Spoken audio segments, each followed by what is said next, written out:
Hey you guys, it's the Untrained Nail Enthusiast here, and today I'm going to be trying out MVP's Glow in the Dark collection. She did send me some neon colors, but I'm not going to go through that today. So I'm just going to focus on this glow in the dark right now. Nice little powders. As you can see, I've already started. This is her dark green, and once I'm done, look at that, that's pretty. And I'm using my Nail Couture clear acrylic. Can y'all see that? That's pretty. So I'm going to do the rest of the colors and I'll be back.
why I thought it was a great idea to go in the closet with them.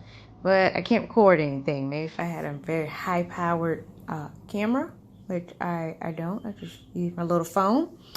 It would work. So I was like, yeah, put them in the LED lamp like everybody else does. Why didn't I think of that first?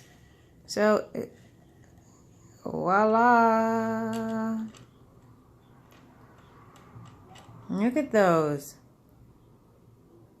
Those look really pretty. Oh my. I finally have some glow in the dark powders, because that's one thing I don't own. Yes, this is a very unnormal product review the way I'm recording, but this is what it is. And if you get a chance, go over to MVPNaildesigns channel and check out her work. She's growing, she's blossoming. It's amazing, and I'll always be a supporter. I just keep doing this because I really like it. Hey, and check her out on Instagram at MVPNaildesigns as well. If you want to get an order, hey, let her know. Check her in her DMs. She'll hook you up. So, hey, thanks for watching, and just thanks for watching. I'm not even going to say please subscribe, because you want to know why? If you want to subscribe, then you will subscribe. So, I just want to thank you for watching. Peace.